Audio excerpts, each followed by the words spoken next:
Hola, ¿qué tal? ¿Cómo están? Bienvenidos a una nueva edición aquí en el Círculo de Justicia TV. Y hoy vamos a platicar de las finanzas personales, de cómo iniciar un año pues más sanos financieramente, que mire que no está fácil el asunto, pero tenemos dos expertos aquí que nos van a ayudar con este tema. Saludo a Laura Viña Push, ella es analista en finanzas corporativas y personales. ¿Qué tal, Laura? Hola Mario, buenos días. Muchas gracias por la invitación. Buenos días. Y está también con nosotros Jorge Bustamante Torres, profesor de posgrado de Economía en la UNAM. ¿Qué tal, Jorge? Hola, ¿qué tal? Muchas gracias por la invitación. Bueno, pues arrancamos. Yo creo que vamos a aprender mucho con los dos en este programa.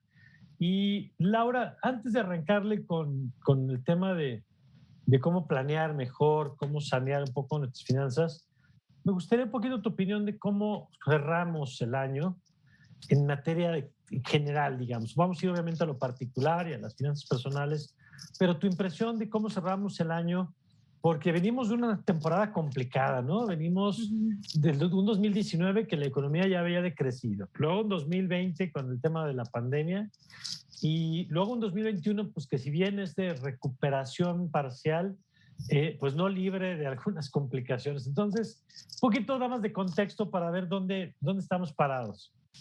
Exactamente. Muchas gracias. Pues básicamente este año vimos, empezamos a ver como una luz al final del túnel con ya todo el tema de las vacunas, el hecho de que también, digo, particularmente aquí en México pudimos ya empezar a aplicar estas vacunas. Tenemos ya un gran porcentaje de vacunación aplicado. Digo, independientemente de que siempre podríamos hacer las cosas de una mejor manera, la verdad también es de reconocerse que ha sido una gran labor por parte de todas las personas involucradas. También nosotros en México tenemos una gran cultura de vacunación, entonces estamos saliendo a vacunarnos y esto la verdad ha provocado que la gente nos empecemos a sentir un poquito más seguros. El año pasado y por finales de 2019 y 2020 vimos mucho cómo el consumo se fue contrayendo un poquito, ¿no? De repente no sabíamos qué iba a pasar, entonces la gente decía, mejor no salgo a gastar, mejor empiezo a guardar yo este dinero para mí. Ahorita estamos viendo que la gente se está empezando ya a animar a salir un poquito más, se está empezando a animar. Ya ahorita vimos un gran movimiento en las plazas comerciales, por ejemplo, en el Buen Fin. Entonces, pues el consumo es uno de los grandes, una de las grandes componentes de nuestro PIB, entonces ya vamos a empezar a ver muchos movimientos de ese lado. Vemos las empresas que ya empiezan a regresar a oficinas, eso también empieza a mover muchísimos sectores, como son los restaurantes, como son todas estas personas que tienen sus puestitos de tacos, de comida rápida, de cafecitos, todo eso vemos cómo se está reactivando poco a poco. Esto, les digo, en gran parte porque empezamos ya a ver esperanza, empezamos a ver que ya no hay hospitales tan saturados como lo hay, sí existe todavía y obviamente todos debemos seguirnos cuidando y siguiendo las indicaciones de usar cubrebocas, pero empezamos ya a tener un poquito más de confianza, empezamos a salir más y todo esto está ayudando a la reactivación en general. Oye, Jorge, Jorge Alonso, esto que dice Laura me parece muy importante. Ahí la palabra clave que pone pues, es confianza en empezar a recuperar las cosas, pero también, siguiendo con esta línea de contexto, también es un año con fenómenos como la inflación, que hace poco escuchábamos a algún subgobernador, a Jonathan Hill, diciendo, oigan, si es para preocuparse, ¿no? Una inflación que afecta a México, que no solo está en México, en Estados Unidos vemos que es inflación de décadas, ¿no? La que traen en este momento. Europa trae problemas de inflación, el problema de los suministros, esto que no termina de normalizarse, ¿no? En algunas cosas, desde chips y se refleja en coches y celulares y computadoras. Y un poquito también, si nos puedes ayudar a ver esa otra parte que no le quita un pelo a lo dicho por Laura en el sentido de las señales positivas, pero que también está este contexto que también nos mete un poco de, si lo de Laura nos da certezas, esto también nos mete incertidumbre, ¿no? Claro, yo quiero contextualizar esta parte. Nosotros sabemos que desde 2008 ya tenemos una fase recesiva en términos de la inversión mundial y del crecimiento en general a nivel mundial. Entonces, el COVID puso un punto final a esa fase recesiva. Estamos ahorita, yo creo que si lo quieren ver, la cima, ya en el fondo de esa fase recesiva. Y lo que tú comentas, Mario, es bien acertado, ¿no? Ahorita se rompieron las cadenas de suministro y eso ha generado muchos retrasos en los suministros. Hemos visto los problemas tanto en Reino Unido como en Europa, los barcos formados para llegar a Estados Unidos, que no hay cómo los reciban, ¿no? Entonces ese freno de las cadenas ha posibilitado que los precios empiecen a crecer de algunos bienes. Pero lo más importante es que el incremento en los precios que se está dando se debe fundamentalmente, por ejemplo, en México, a la cuestión de los bienes no subyacentes, que son energéticos y bienes no industrializados, digamos, ¿no? Entonces, lo que hemos visto a nivel mundial es ese crecimiento del precio de los energéticos, digamos el gas, lo que pasó en España, lo que está pasando en España, y eso es lo que está presionando ahorita que veníamos con lo del problema del gas en México, ¿no? Empezó a subir, se controla el precio y eso ha impedido que en México se transfiera más ese incremento en los precios en este momento, pero el contexto es eso, estamos en una recesión ya en el fondo del abismo. Cabría mencionar que el consumo comparativamente en 2008 cayó a una tasa del 6% con la crisis de 2008, pero ahorita se cayó alrededor del 10%, ¿no? El consumo cayó. Entonces, a pesar de que, por ejemplo, vemos los buenos resultados del Buen Fin del 2020, que creció 100% más que lo que había sido en 2019, pero en términos del año, el consumo se cayó. Entonces, ahorita estamos en una fase de recuperación, el indicador de la confianza del consumidor ha subido, pero tenemos ese problema de inflación. Me parece que la subida de la tasa de interés, que ahorita ya está en 5, no necesariamente va a ayudar a resolver el problema de inflación. Bueno, pero lo dejo así como un comentario general y sí, que ese es un buen tema también, porque hablar de la inflación pues, implica de los precios que terminamos impactando. Cuando hablamos de nuestras finanzas personales, pocas cosas son tan sensibles, pues como en qué se nos va el gasto, ¿no? Y si los precios están aumentando, pues ese es un problema. Pero ya volveremos sobre eso, Jorge Alonso. Pero Laura, a partir de lo que nos han dicho, que creo que ha sido una buena síntesis del contexto, ¿cómo nos encontramos en términos generales en lo micro? Porque ahorita platicábamos de lo macro, ¿no? Y pienso en varias cosas. Pienso, pues, lo que significó, por un lado, pérdidas de empleos, que entiendo ha habido una recuperación ahí positiva.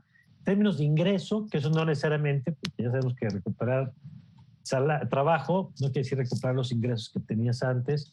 Temas de deudas, ¿qué ha pasado? Había este temor de que con la caída de la economía se disparara la cartera vencida. Tuvimos programas de apoyo en ningún momento de la banca de posponer pagos y entiendo no se detonó una crisis en ese sentido como hemos vivido en otros momentos. Ya recordaba ahora, Jorge, la del 2008, pero pues nos resuenan otras crisis bancarias que afortunadamente no vivimos en 94 y esas cuando el contexto afortunadamente era distinto a lo que ahora vivimos. Pero ¿cómo dirías que se ha vivido todo esto en el ámbito de las economías de las familias, de las personas, Laura? Yo siento que ha habido muchos factores, como dices, hubo muchas pérdidas desafortunadas de empleo, además de que hubo muchas pérdidas de vida, entonces muchas personas a veces no estamos preparadas económicamente para tener este tipo de pérdidas. Digo, dejando de lado un poquito ahorita lo emocional, que también es muy importante, pero de repente hemos visto cómo el COVID tuvo una severidad de repente especial con cierta población. ¿A qué me refiero con esto? Que de repente hay familias enteras que 3, 4, 5 miembros de la familia fallecieron, o sea, de repente era el hermano, el tío, la abuelita, entonces ya estamos hablando de un impacto económico que eran una familia, de repente se podía quedar hasta 2 o 3 o 4 ingresos al mismo tiempo, adicional que estaba el tema de la pérdida de empleos, y adicional a que la mayoría de las personas que conservamos o conservaron nuestro empleo, de repente llegamos a situaciones en donde nuestras empresas saben que este año no hay aumentos de sueldo, ni siquiera los de inflación. O sea, el presupuesto de aumento de sueldo es 0. Entonces, la situación económica que tú tenías al principio de la pandemia puede aún si la conservaste, ya ni siquiera si la perdiste, se va a ver impactada por estas cosas que decimos, ¿no? Están subiendo los precios, están empezando, estamos empezando a tener gastos que a lo mejor nunca nos hubiéramos imaginado que íbamos a tener. Y esto va en todos los ámbitos, ¿no? Hablo desde las personas en comercio informal que no podían salir a trabajar, hasta desde las personas que estábamos en casa, pero tuvimos que empezar a invertir en cosas como, o sea, audífonos, micrófonos especiales, cámaras diferentes. De repente, no es lo mismo que en una empresa hubiera 10 personas con VPN, a que de repente de un día para otro necesites que 5,000 personas tengan una VPN para trabajar desde casa. Entonces, todas estas cosas nos han estado impactando. El panorama en general se ve. Yo personalmente soy una optimista de corazón, entonces yo siento que a nivel general las personas estamos empezando a sentirnos muy bien. Las personas, he visto casos de personas que tuvieron pérdidas muy fuertes, tanto económicas como su negocio que iba empezando. Si tú hicieras tu negocio 3 meses que va empezando, es poco probable que sobreviva. De repente sí tuvimos apoyos de la banca, por supuesto, pero también hay que considerar que no todo el mundo en México tiene acceso a la banca, no todo el mundo en México tiene acceso a programas sociales. Entonces ahora sí que hubo de todo, pero yo en general, yo lo que he visto en las calles, lo que me han compartido a mí, personas con las que trabajo, con las que convivo, yo veo como un poco más de optimismo, veo como dicen, bueno, ya pasó lo peor, y vamos a empezar a seguir construyendo o a volver a construir todo lo que estamos haciendo, pero el impacto fue muy fuerte en muchos sentidos. Sin duda, sin duda. Y me encanta, Laura, que te confieses como optimista, es una optimista confesa, que además está bien, porque tampoco es que sirva mucho lo otro. Mientras no perdamos de vista la realidad, pues hay que ver cómo lo vamos a hacer. Y ahorita vamos a ir con Jorge Alonso, pero creo que es importante que iniciaran ustedes con este contexto, porque este discurso de que todo depende de que tú le eches ganas, pues sabemos que no es cierto. No. Si la economía está cayendo, si, como decía Jorge hace rato, las inversiones están caídas, si el empleo se ha perdido, pues tu posibilidad de armarte un plan personal pues se reduce. Ahora, dicho eso, si bien hay cosas que no podemos controlar, hay cosas que sí podemos controlar, que son de las que vamos a estar platicando un poquito más adelante, en cuanto a en qué gasto y cómo manejo mis recursos. Pero yo quisiera conocer tu perspectiva, Jorge, sobre esto, sobre la perspectiva de todo el contexto que hemos platicado. Ya nos decía Laura cómo lo percibe, qué ha afectado en lo micro, digamos. ¿Tú cómo lo has visto? Pues mira, yo pienso, desde un panorama un poquito más global, el problema microeconómico, como bien lo mencionas, depende de la cuestión macroeconómica. Y también lo central es la distribución de los ingresos, porque no es lo mismo que le toque deudas al primer decil que al último decil. Ahí, por ejemplo, en la última encuesta de la ENIG, tenemos que el primer decil en promedio mensual recibe 3,000 pesos al mes, y el último decil, el promedio de ingresos son 54,000 pesos al mes, ¿no? Entonces, ahí tenemos un problema muy diferencial en términos de los ingresos que reciben, claro, y la posibilidad de pago de los más pobres a de los más ricos, ¿no? Entonces, la crisis no les pegó de la manera, claro, igual a los pobres que a los ricos. Entonces, ese es un problema central. No digo que la educación financiera no sea también importante, es importante, pero tenemos que hablar de la distribución de los ingresos y de la posibilidad de pago de los créditos y cómo es que usan los deciles el crédito, para qué lo destinan, ¿no? Entonces, ese tipo de gastos y cómo se determina. El otro aspecto que es interesante... Perdón, Jorge, nada más para la parte de los deciles, que es muy, muy de economistas, ¿no? Pero es la idea de si dividiéramos a la población en 10 grupos, ¿no? Y lo separáramos por ingresos, digamos. Lo estoy simplificando mucho, pero entiendo que eso por ahí va el asunto, ¿no? Sí, claro. Sí, o sea, la idea de los deciles es dividir a la sociedad, a los 130 millones de mexicanos que estamos, en niveles de ingreso, ¿no? Entonces, los deciles, 10% de las familias con el menor ingreso, y así los vamos, ¿no? Por ingresos los divides. Eso se trata los deciles, pero es importante hacer esa división porque el patrón de gasto, el patrón de endeudamiento, el patrón, claro, todo es distinto, ¿no? Entonces, no podemos decir que los agentes se comportan de la misma forma, porque no existe eso, ¿no? Entonces, esta es una parte importante que hay que decir, y también el patrón de gasto. En 1950, James Dusenberry en Estados Unidos hizo una teoría del consumo, en donde él decía que los consumidores consumimos a través de un efecto de demostración. ¿Qué quiere decir eso? Que a partir del decir donde nos encontramos, queremos saltar al otro. Entonces queremos gastar como los que están con nosotros, y si podemos pasar en la escalera social, vamos a intentar hacer eso. Y hay reticencia a regresar a los deciles anteriores. Entonces, si no tienes los ingresos, ¿qué vas a hacer? Te endeudas para mantenerte en ese nivel de ingreso. Entonces, son cosas que son interesantes para poder entender cómo funciona el consumo, el crédito, eso, ¿no? Entonces, me quedo ahí con ese comentario. Y simplemente retomando esto que apuntas, por ejemplo, el porcentaje de tu ingreso que destinas a la alimentación, pues es mucho mayor en la gente de menores ingresos que el porcentaje que destinas a la alimentación las personas de mayor ingreso. Aunque todos comamos igual, pues evidentemente, o bueno, en principio, digamos, todos tengamos las mismas necesidades de alimentación, pues claro que el porcentaje de tu salario pues es distinto dependiendo de si te alcanza para cubrir las necesidades básicas y ahí se te acabó todo, o te alcanza para otro tipo de gasto, ¿no? Esto que explicaba ahora Jorge. Vamos a hacer una pausa, y ahora que regresemos, ya con el contexto que nos han dado nuestros invitados, vamos a platicar de, ok, ¿cómo empiezo a poner en orden la casa? ¿Cómo empiezo a poner en orden? Y seguramente vamos a aprender aquí desde la importancia de tener claridad de nuestros ingresos y gastos, que parece una obviedad, pero muchos no lo hacemos, ¿no? Si te preguntan exactamente en qué estás gastando cada peso, a lo mejor las pinceladas más gordas, pues sí sabemos en qué, y luego resulta que por ahí hay cosas donde se nos están yendo estos famosos gastos hormiga, que son importantes. ¿Qué hacemos si tenemos algo de ahorro? ¿En qué lo ponemos, no? Sobre todo en estos tiempos de la inflación, donde pues dinero que tienes en la mano es dinero que va perdiendo valor cada hora que pasa que tú no haces nada con él, ¿no? En fin, de esto, si les parece, platicamos regresando a este corte.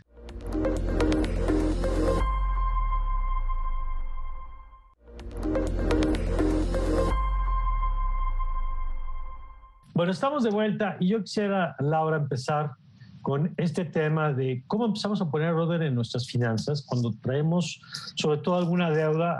Ya lo decía hace rato Jorge Alonso, puede ser muy variada, desde quien trae deuda hipotecaria hasta quien trae deuda de tarjetas de crédito, que son el terror, el matasueños, ¿no? Porque ese sí son tasas de interés que te van devorando. ¿Por dónde empezamos para poner orden en la casa, nuestras finanzas personales, Laura? Bueno, yo creo que tú dijiste una palabra que me encanta, que es claridad. Hay por ahí este concepto de, pues yo no puedo saber lo que no sé. Entonces, como dijiste, estamos muchas personas que podemos identificar gastos grandes que hacemos, renta, alimentación, etcétera, pero de repente hay gastos pequeños que no sabemos que hacemos y que no los tenemos ni siquiera identificados. Un ejercicio que yo recomiendo mucho y que yo lo hago por lo menos una vez al año es que durante un mes me dedico, o una semana o un día, como ustedes lo quieran hacer, el chiste es que les dé claridad, es ir anotando todos los días lo que gasto. Todos los días digo, ¿sabes qué? En súper hoy gasté 100 pesos.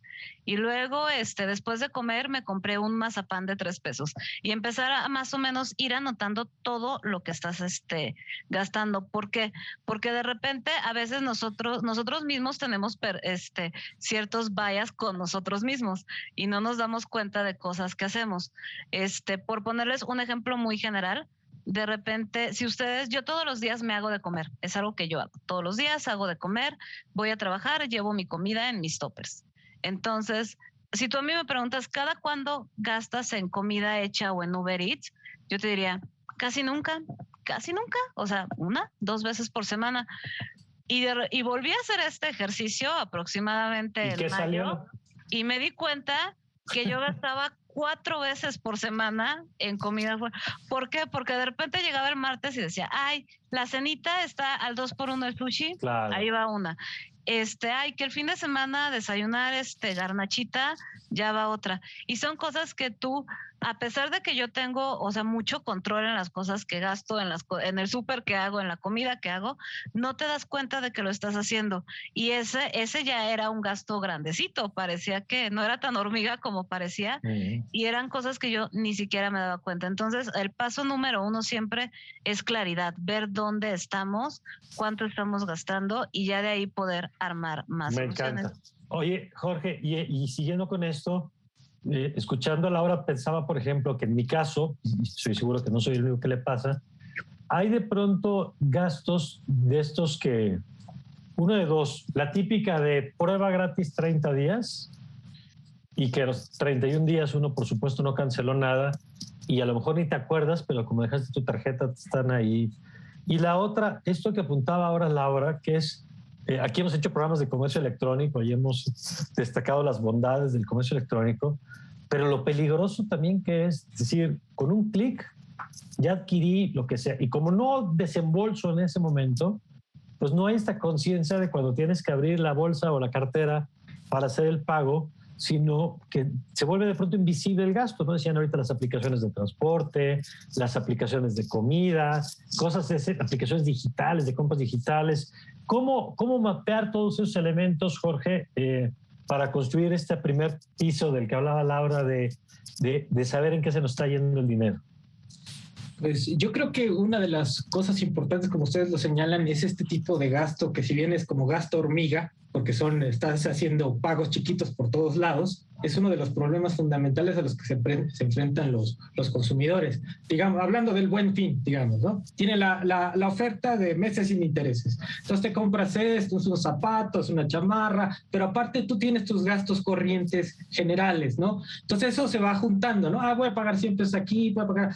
Pero no solamente es eso, porque si no llegas a pagar, viene el pago de intereses y eso va generando la bola de nieve que puede llegar en un momento determinado a no poder estar pagando, o te vas a los mínimos, ¿no? Te vas a los mínimos esperando el aguinaldo para poder pagar la deuda, ¿no? Entonces, ese es el problema, que a veces uno pierde la noción, el tracking de qué es lo que está uno haciendo y al final terminas pagando en el mes una cuentota por esos pagos chiquitos, ¿no? Tanto porque te estás comprando muchas cosas que a veces no tienen descuento, sino que el descuento es pagar a plazos, ¿no? Claro. Y digamos, es el gancho, porque la gente quiere comprarse la pantalla, quiere comprarse el celular. Ya se te juntó el Buen Fin de este año con el del anterior, exactamente, ¿no? Entonces, pero es difícil estar haciendo ese tracking de todas las compras que has hecho y es difícil estar analizando, haciendo cálculos acerca de cuánto es lo que realmente voy a pagar. Yo creo que nadie tiene noción de cuánto es lo que realmente uno paga, ¿no? Entonces, yo compré esto en 100 pesos, pero al final a lo mejor estoy pagando 300, ¿no? Claro. Eso no lo sabe la gente, ¿no? De acuerdo. Y siguiendo esa línea, Jorge, me quedo contigo. Siguiendo esa línea, ya nos dicen, primero, pues saber cuánto estás gastando, lo cual ya de entrada pues, te va a dar conciencia de, como esto que apuntaba Laura, ¿no? Es decir, que a lo mejor yo subestimaba esta salida de dinero, que resulta que tiene un impacto mayor y que puedo empezar a bajarle. ¿Qué pasa, Jorge? Y ahorita regresamos con Laura. ¿Qué pasa con el tema de las deudas? Que ese es un asunto que pues, a muchas personas, a muchas familias, las tiene con el pie en el cuello, ¿no? Y donde tu margen para tomar decisiones familiares pues se va reduciendo justamente por el temor, primero, o que te quedes sin acceso a crédito por terminar en el buró, o por miedo a que siga escalando y entonces te vas a estar pagando pues, un porcentaje importante de tu ingreso en eso. Mira, yo aquí en este aspecto quiero recordar lo que fue el espíritu de la reforma de 2013 con Peña Nieto, ¿no? Aumentar, se veía ahí la alta concentración bancaria y el alto cobro de intereses por tarjeta de crédito y lo que querían era llegar a la pyme, digamos, pero es otra cosa, ahorita estamos hablando del consumo. De todas maneras, la tasa de interés que los bancos cobran es altísima. En relación, por ejemplo, si tú agarras Bancomer, en España les cobran el CAT por ahí, el similar del CAT está como en 20%. Aquí es el 40%. Y hay bancos de nicho como Banco Azteca que cobran el 70% de CAT sin IVA, ¿no? Entonces, esa es una situación. Habría que cuestionar si realmente la banca está haciendo los riesgos con los que está calculando esos riesgos de crédito son los adecuados o hay un problema ahí. ¿Qué ahí te refieres sobre todo a crédito a consumo? Tarjeta. A consumo, ¿no? Claro. Que claro, es el más caro, entiendo. Que es el más caro y es el que más se utiliza, ¿no? Entonces, ese es un problema. Yo lo veo desde el punto de vista de la banca. El otro, lo que no me justifica, por ejemplo, en la pandemia, obviamente, la mora creció. La mora creció, pero regresando a la pandemia bajó. Entonces, ¿qué hicieron los bancos? Solamente te permitieron que pagaras después, pero no hubo quitas, no hubo baja de interés, a pesar de que la tasa de interés bajó, no bajaron la tasa de interés. Entonces, si quieres terminar por empeorar la situación, pues la gente no tiene trabajo, no puede pagar, y no quiere decir que no quiera pagar, simplemente no tiene ingreso para pagar. Entonces, eso también habría que pensarlo en términos de los bancos, ¿no? Ahora sí, me voy al problema microeconómico de la gente, ¿no? Cuando tienes nosotros necesitamos crédito, ¿no? Y ese es el papel que hasta el Banco Mundial, la inclusión financiera es fundamental para que la gente pueda funcionar en la economía, tenga liquidez en caso de cualquier cosa. Pero el crédito es muy caro, entonces, si tú le juntas que el crédito es caro en una situación económica que está empeorando, ¿no? Con empleo, que el empleo es informal, mucha parte del empleo es informal, y la característica del empleo informal es que no tienes prestaciones, no tienes seguridad social. Entonces, nos estamos engañando, y cuando digo llegamos a una tasa de desempleo del 4%, sí, pero un porcentaje altísimo de ese 4% es empleo informal. Entonces, ¿qué tipo de condiciones? Son cosas que hay que reflexionar en términos de lo que estamos pensando aquí, y a qué tipo de crédito accede a eso, al más caro la gente, ¿no? Por las mismas condiciones. De acuerdo. Entonces, y frente a eso, Laura, ¿qué opciones hay? Porque pues sabemos que también hay quien acude desde a mecanismos informales, tandas, préstamos, o incluso otras instituciones, casas de empeño, que a veces terminan saliendo más caros también, pero que son formas de la gente de tratar de salir de deudas. ¿Cuál es otra manera de procesar frente a eso cuando ya tienes la bronca? Porque ya está claro que cuando uno puede anticipar, bueno, pues es otro escenario, pero cuando ya tienes la bronca, ¿cuál es la mejor manera de salir? Sí, exacto. No, Mario, y la verdad es que ahorita todos los créditos que estamos hablando, o sea, mucha de esta gente tiene acceso a banco, ¿no? Estamos hablando de que está de repente mal, que tú le pagas a un proveedor con tu tarjeta de crédito en tu MiPyme, o sea, claro que está súper mal, pero al menos tú tienes acceso a tarjeta de crédito. No sé si han visto todas estas financieras que hacen una labor muy loable, pero de repente tú te puedes sacar un crédito en línea de esos que llegan a una fórmula y en 2-3 días te depositan tu crédito. Esos son CATs de más del 100%, o sea, son una cosa increíble. Entonces, de repente tú ya llegas a estas situaciones porque es a lo único que tienes acceso, pero bueno, ya estamos en la situación, ya estamos ahora sí que ahogados entre deudas. ¿Qué es lo que tenemos que hacer? Bueno, lo primero que tenemos que hacer es saber qué deuda tengo. Tengo esta, ok. ¿Sabes qué? ¿Cuál es la más grande? Me están hablando ya de un despacho de cobranza, me están hablando ya para cobrarme. Hablen con ellos, hagan tratos con ellos, porque a veces nos da mucho miedo y dicen, ay, es que mi deuda eran 100 pesos y ahorita ya voy en 150. ¿Qué voy a hacer? Yo no voy a poder pagar 150. A veces hablas con ellos y te dicen, ¿sabes qué? Págame 80. ¿Me puedes pagar 80? Págame 80. ¿Me puedes pagar 40? Págame 40. ¿Qué consecuencias tiene esto? Sí hay un precio a pagar por eso, claro, como todo en esta vida, y lo más probable es que en tu buró de crédito te pongan por ahí una nota de que fue quebranto, de que se pagó sobre convenio exactamente, o algo así. Sin embargo, no es lo mismo que tú en tu buró de crédito tengas una nota de que hiciste un convenio a que tengas una nota de que llevas 6 años sin pagar, porque mucha gente también está como mito popular de que no, es que si tú no pagas la deuda en 5 años, el buró de crédito se resetea, lo cual no es cierto. La verdad es que, o sea, el buró de crédito es un registro y todos los créditos que tú has tenido a lo largo de toda tu vida, siempre van a estar ahí.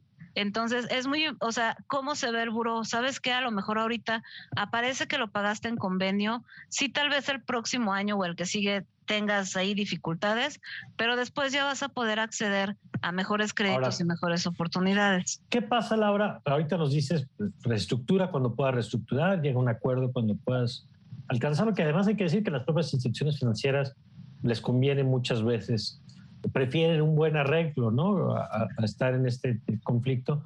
Pero yo quisiera, Laura, preguntarte, por ejemplo, ¿qué pasa con la posibilidad de adquirir créditos tipo nómina cuando se está en la economía formal para refinanciar eso? Porque son cosas que luego escuchamos como el gobierno, ¿no? El otro día alguien me dijo una cosa que me pareció así como iluminadora para mí, que no soy economista, que me dijo, es que el gobierno nunca paga su deuda, ¿no? Nunca paga su deuda porque cuando hay que pagar pide prestado otra vez y paga con eso y se está refinanciando permanentemente. Y el chiste, pues, ¿a qué tasa te está refinanciando, no? Siguiendo un poco el símil, Laura, ¿hasta dónde es posible y recomendable buscar otro tipo de instrumentos de financiamiento? Porque entiendo que no es lo mismo la tasa de un crédito sobre nómina que un crédito, tarjeta de crédito como el que han hablado. Sí, exactamente. Hacer como esta revolvencia, ¿no? O sea, ¿qué tanto me conviene, sacar un crédito para pagar el crédito que ya tengo, ¿no? Entonces, digo, la opción siempre número uno es reestructurar. ¿Qué pasa si por alguna razón no puedo reestructurar, no puedo hacer nada, tengo que buscar otros medios? Siempre la mejor opción va a ser buscar préstamos personales. ¿Esto qué quiere decir? Préstamos que me dan a mí, como dice, sobre mi nómina. A lo mejor mi empresa tiene este mecanismo de que, sabes que yo te puedo prestar por nómina, va a ser mucho más barato que un banco. ¿Qué va a pasar con todas estas instituciones? Ir a una institución que tenga como ese grado de cercanía contigo. O sea, tu empresa te puede hacer un préstamo sobre tu nómina, usa ese para pagar tu tarjeta de crédito. Tenemos el siguiente nivel. Oye, lo que pasa es que no, lo que no debemos de hacer, por ejemplo, es decir, con mi tarjeta de crédito voy a pagar mi línea personal, que ya está en 100,000 pesos, o sea, la voy a pagar así. No, eso es lo que no debemos de hacer, pero tenemos que irnos al revés, o sea, como, ¿cuál es el siguiente crédito inmediato que está disponible para mí? Y hasta como dices, ¿sabes qué? La tanda que hace mi compañerita del departamento de al lado o que hace mi vecina, eso es mi siguiente manera de obtener dinero. Ok, con ese pago el que sigue, y así irte como de lo chiquito, ir pagando así, porque entre más cerca y entre más cercano esté la institución, la persona que te va a ofrecer ese dinero, más barato te va a salir ese crédito, por lo general. O sea, todos tenemos por ahí amistades malas y cosas malas, pero realmente la cercanía marca mucho esto. O sea, tu empresa te va a prestar más barato de lo que te prestaría la tarjeta de crédito. Okay. Entonces, siempre buscar el siguiente inmediato. Muy bien, Jorge Alonso. Pues yo agregaría que ahí sí se necesita esa educación financiera, en el sentido de que tú debes estar consciente cuál es la tasa que estás pagando por el crédito, cuáles son las comisiones que estás pagando para saber. Y segundo, si hay una posibilidad de un crédito personal con una tasa menor, tomarlo y con eso, ahora sí que para patear el bote un poquito más, ¿no? Más adelante. Eso es lo que se debería hacer. Pero en general, pues tendrían que reestructurar también su gasto. En estas condiciones, lo único que uno tiene que hacer es no caer en el buró de crédito.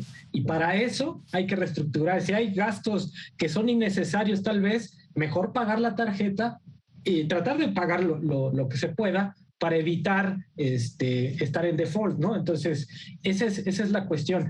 Como decía la compañera, lo primero es refinanciar para que el banco esté enterado de que hay voluntad de pago, pero que en este momento no se puede y se puede llegar a un arreglo. Y como decías, Mario, lo mejor es un mal arreglo que un buen juicio, ¿no? Lo que no quieren los bancos es llevarlo a lo jurídico, porque ahí es un gasto que igual y no vale la pena. Pueden llevar a lo jurídico, cobrarte, y no te cobran nada, ¿no? Porque pues no tienes para pagar. Entonces, bueno, yo agregaría eso, que ahí sí entraría esa educación financiera, hacer conscientes a las personas más o menos de cuánto es lo que van a pagar, qué posibilidades, qué alternativas hay en el mercado financiero, tal vez para pedir crédito en otro banco con una tasa menor y moverte a hacer ese tipo de cosas, ¿no? Eso es lo que yo plantearía ahí para evitar que se suba esta bola de nieve, ¿no? De la deuda. Porque por esto que hablabas, Alonso, de la educación financiera, que a veces nos cuesta trabajo entender que no todo el dinero vale igual, ¿no? que el préstamo, que el peso que recibes vía tarjeta de crédito para financiarte es mucho más caro que el peso que te prestan en un crédito de nómina, por ejemplo, ¿no? Claro. Entonces, definitivo. Entonces, hay alternativas. Se puede pensar en otros bancos, analizar, a ver cuánto debo, 100,000 pesos. A lo mejor me voy a otro banco y pido un crédito de 100,000 pesos para pagar esto, pero con una tasa menor. Pero ahí entra la educación financiera. Y mucha gente... ¿Y eso?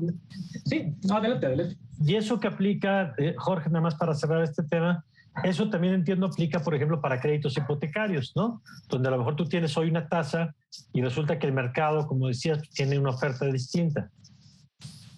Así es. O sea, eso aplica no solamente para el crédito al consumo, sino para cualquier otro tipo de crédito. Entonces, ahí sí hay que hacer un análisis y esas cosas, si es hipotecario, cuando uno va a comprar una casa, generalmente uno se sienta y empieza a analizar las opciones que uno tiene para pedir el crédito. Entonces ahí no hay tanto engaño. El problema viene como en esta situación macroeconómica donde hay crisis, donde no hay desempleo, y entonces tú te ves en la necesidad de a ver cómo puedes posponer porque te quedaste sin ingreso. Entonces ese es el problema, porque lo que vemos en el país es que la gente paga. Y eso se ve ahí a nivel del índice de morosidad de la banca, que sí, por ejemplo, subió en 2020.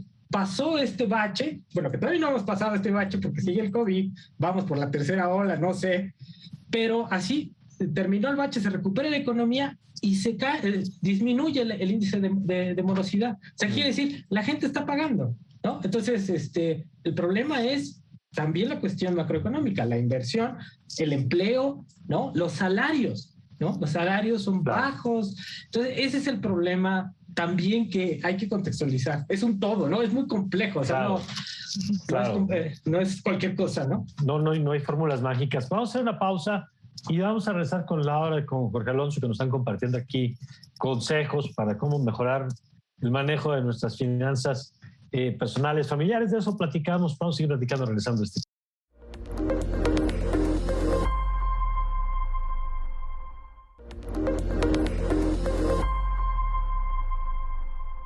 Estamos de vuelta y lo platicábamos, Laura, ahorita en el corte. Este tema que ya mencionaba Jorge de la necesidad de tener educación financiera para saber qué es un costo anual total, el CAT que mencionaban, para entender esto de las tasas de interés, para entender el buró de crédito desde lo que sí es y lo que no es y los mitos alrededor.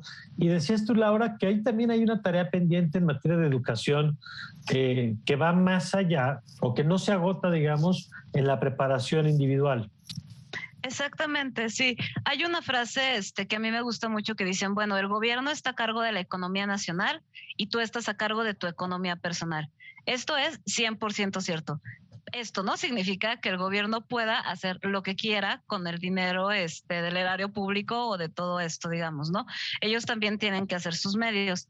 O sea, ya llegando al tema de la educación financiera personal, todos tenemos que educarnos, pero también siento que es muy importante y siento que las instituciones bancarias y las instituciones de seguros y todas las instituciones del sistema financiero tienen que jugar un papel mucho más activo en esto. ¿A qué me refiero? Tú llegas a una sucursal bancaria por primera vez y tú llegas y dices, quiero abrir una cuenta.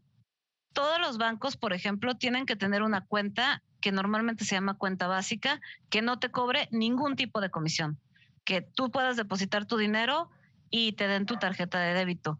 Pocos bancos promocionan estas cuentas, todos la tienen que tener por ley, pero cuando tú llegas no es la que te ofrecen la que cobra comisiones, te ofrecen esto, y además, sí, bueno, sí puedes abrir tu cuenta, pero tienes que comprar un seguro, y lo cancelas en 3 meses, pero tienes que comprar un seguro, ¿no?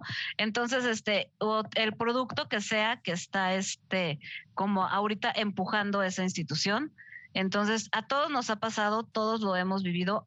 Poquísimos son los bancos donde yo he visto que no tienen estas prácticas todavía, pero no podemos decir, oye, ¿sabes qué? Es que ¿Por qué la gente no compra seguros? ¿Por qué la gente no tiene educación financiera? Si cuando llegan a estas instituciones o cuando te acercas, con lo que te encuentras es con esto, ¿no? Con que tienes esta onda de tienes que tener estos productos y hay por ahí un tema como medio forzoso de tenerlos, en lugar de que sean productos que tú necesites o que estén en alineación contigo.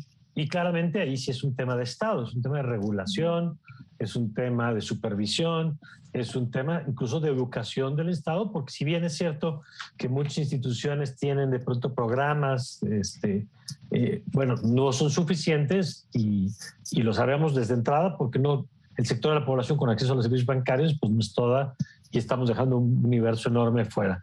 Y en ese mismo sentido, Jorge, ya nos han dicho la importancia de tener conciencia de tus gastos, el tema de reestructurar cuando tengas deudas, el buscar la refinanciación o los esquemas de financiamiento más baratos pero otras fuentes.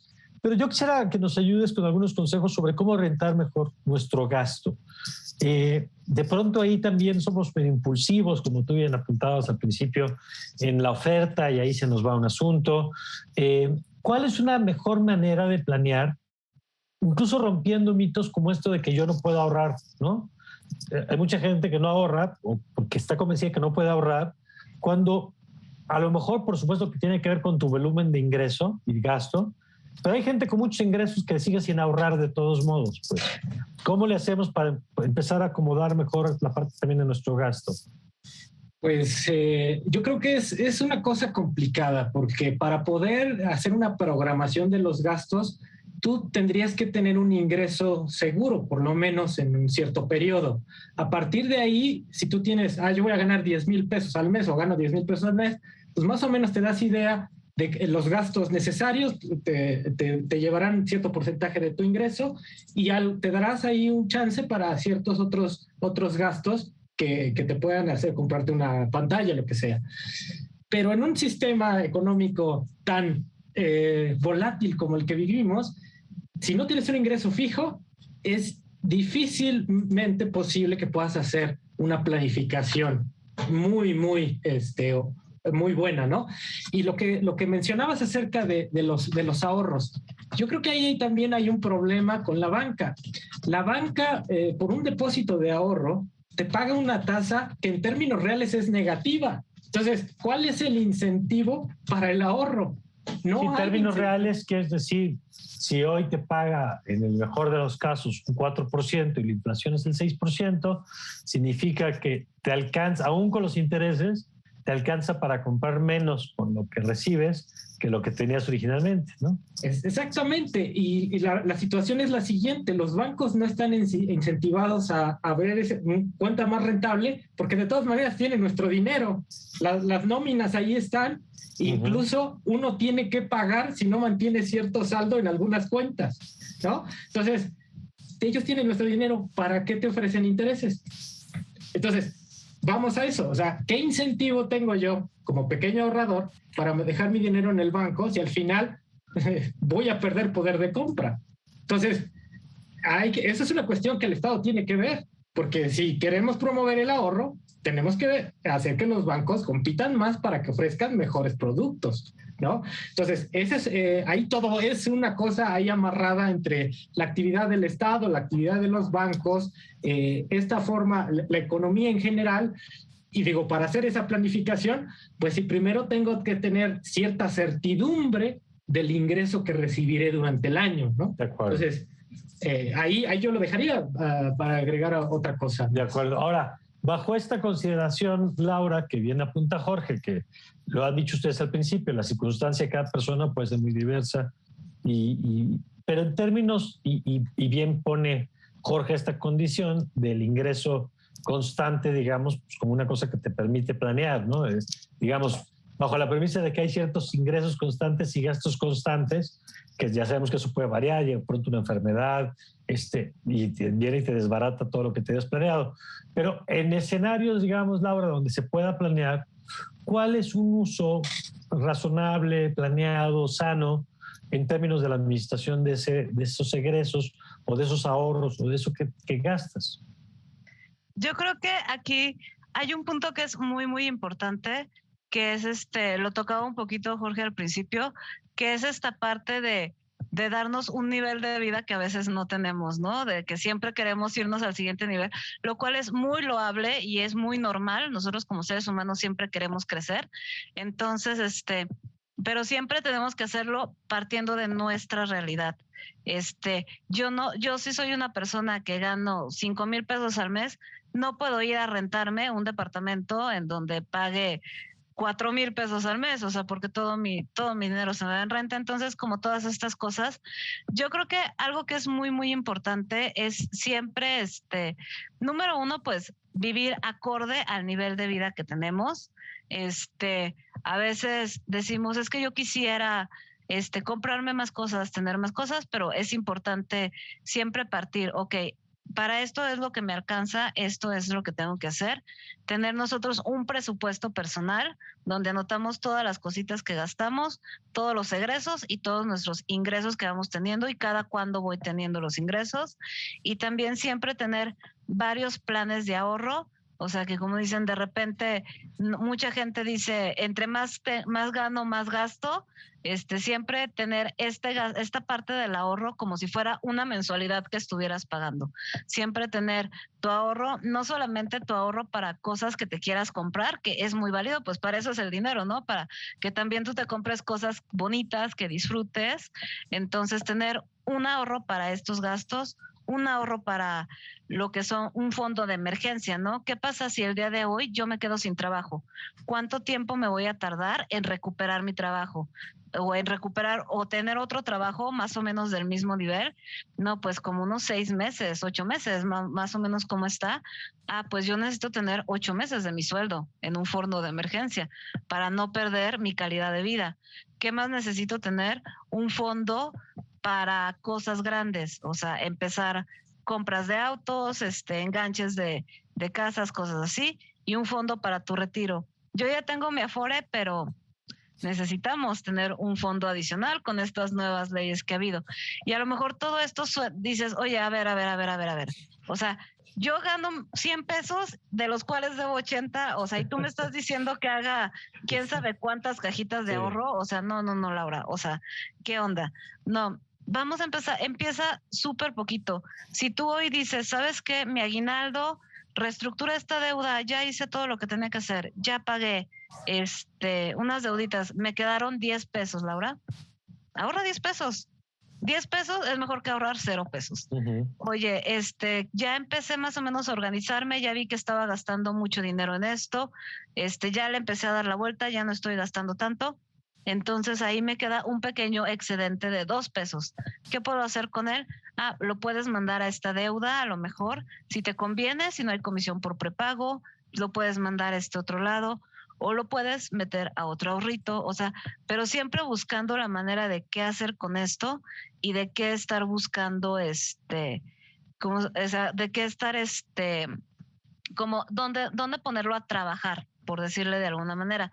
Y también ahí viene un poquitito que también como consumidores tenemos que ser más exigentes también con la banca, ¿no? Porque si bien ahorita lo platiqué, tú llegas al banco y ellos te van a dar la opción que ahorita ellos necesitan vender. Colocar, claro. Exactamente, también uno tiene que decir no, así, dame las opciones. Yo no sé lo que no sé, pero tú sí sabes lo que me puedes ofrecer. Entonces tú también exigir. A veces todo el mundo dice, quiero que me digan en qué invertir, en qué hago esto, en qué hago lo otro. Y yo siempre les digo, es que yo decirte a ti, Mario, o a ti, Jorge, ustedes deberían invertir en eso, es como si yo les dijera, ¿sabes qué, Mario? Yo creo que tu helado favorito debería ser la vainilla. Claro. O sea, es imposible, es una decisión súper personal y tú tienes que llegar a estas instituciones y decir, tengo 10 pesitos, los quiero empezar a ahorrar, dame todas mis opciones, hazme mi perfil. Claro.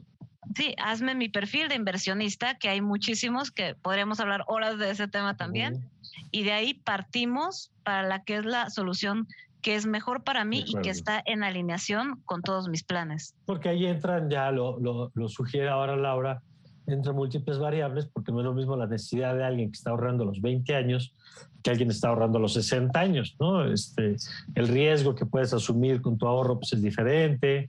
la liquidez que puedes requerir de tu inversión. A lo mejor hay quien necesita tener el dinero para poderlo gastar al día siguiente si lo necesita, y hay quien puede dejarlo ahí un año a que le dé una mejor tasa porque no lo va a tocar mientras. Pero me gusta la figura de Laura de que no pueden decidir por ti, y lo hemos dicho aquí, no hay recetas únicas para cada persona. Ahora, dicho eso, Jorge, que no hay recetas únicas, sí hay como principios o buenas prácticas, ¿no?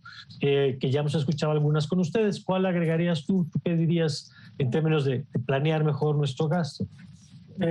Pues mira, yo reflexionaría en términos generales que en las posibilidades la gente tiene que adecuarse a sus posibilidades económicas y de ahí partir qué es lo que puedo gastar, cuánto puedo ahorrar, ¿no? Y aquí en el ahorro yo me detengo porque, por ejemplo, un economista ahí diría, el ahorro es para los ricos, el gasto es para los pobres. ¿Y a qué me refiero?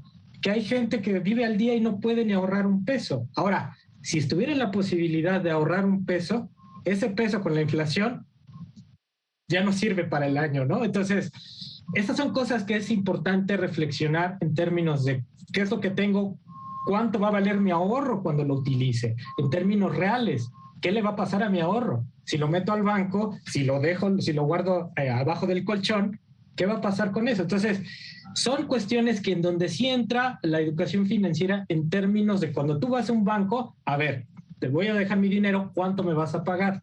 Ah, no, pues el 7%. ¿Real? No, es nominal. Entonces, también los bancos deben de dar la información correcta al consumidor, la información adecuada. Yo te estoy pagando realmente por tu dinero tanto, o te estoy pagando menos tanto al año. Entonces, si eso se lograra en términos de dar la información que es relevante para la toma de decisiones de los consumidores y no hacer complicados los procesos para esa toma de decisiones.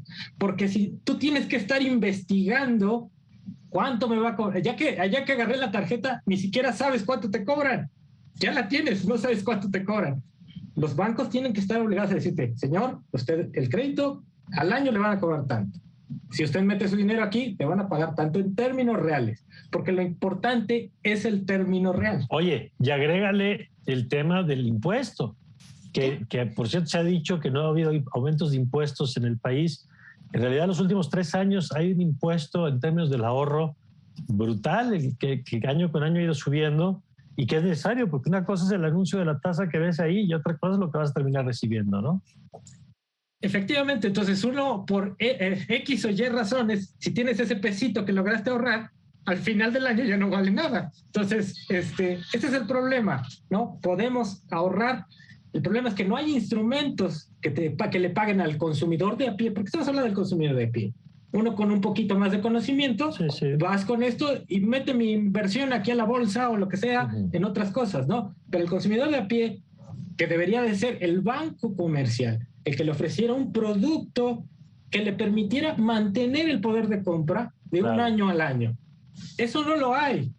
Y no se dicen las cosas de manera transparente. No lo hay. Y hoy más claro que nunca, con las tasas de inflación que traemos y las tasas de interés que traemos, es muy claro, digamos, no necesitas saber mucho de economía para entender que si uno paga 6 y el otro sube 6, si uno sube 6 y el otro paga 4, pues ya hay una diferencia importante. Yo quisiera, Laura, nos queda un par de minutos, más que con un consejo que ya nos has dado varios, cerrar como con esta idea de que las finanzas personales o el aprendizaje no tiene que ser física nuclear y que le perdamos el dinero, ¿no? Luego le invertimos. Yo conozco gente que de fútbol te habla y te sabe la tabla y quién, porcentaje de descenso y él dijera, bueno, si tuvieras ese dominio de tus finanzas personales serías un máster, ¿no? Pero no tenemos esa relación con el dinero. ¿Cómo ves y qué le dirías a la gente que nos está viendo que quizá le cuesta un poco acercarse a estos temas? Yo creo que estos temas de repente son muy escabrosos, ¿no? A nadie nos gusta hablar de dinero, ¿no? Inclusive hasta entre amigos y todo, de repente no lo platicas, no lo cuentas, traemos muchos estigmas alrededor. Pero pues como todo en esta vida tenemos que animarnos, al final del día quien lleva las riendas de tu vida en general, pero también de tu economía eres tú. Entonces, tú cómo quieres estar, tú qué es lo que quieres lograr y a lo mejor me voy a ir un poco en una onda de repente más espiritual. Tenemos también luego ideas como de, es que el dinero es malo, ¿no? O es que, y empiezan como todas estas ondas de no merecedora y no sé qué, y desafortunadamente también luego empiezan de repente algunos charlatanes a decir cosas que no deberían decir, pero al final del día, yo creo que el consejo más importante es, como en todo, conócete a ti mismo, y piérdele el miedo a estas cosas. Hay una frase que se dice mucho aquí en la ciudad, que es algo así como de vaya, Tacubaya, si no conoce, mejor no vaya. Entonces, las inversiones son así. Si hay algo que tú no entiendes, que dices, me están ofreciendo este producto, esta tarjeta, esto, y no lo entiendo, oye, levanto la mano, la verdad es que no lo entiendo, explícamelo. Claro. Y a veces uno tiene miedo de decir, ay, van a decir que soy tonto, o van a decir que no entiendo este producto, o que no entiendo cómo llevar mis finanzas. ¿Qué importa? O sea, no pasa nada.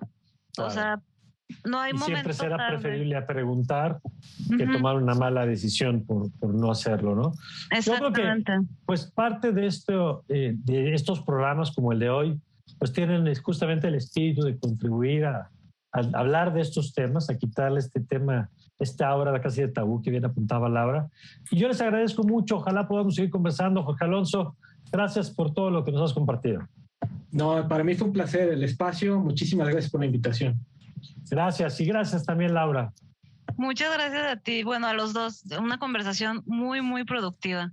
Gracias, como agua se nos fue, ven, les tenía hecho desde el principio. Gracias a los dos y gracias a ustedes por habernos acompañado. Espero que haya podido tomar notas, si no ya sabe que puede encontrar en nuestras redes sociales y aplicar lo que aquí nos han recomendado nuestros invitados, Laura y Jorge Alonso, de los que podemos sacar provecho de su experiencia y su conocimiento. Yo soy Mario Campos y le deseo, como siempre, que tenga usted un magnífico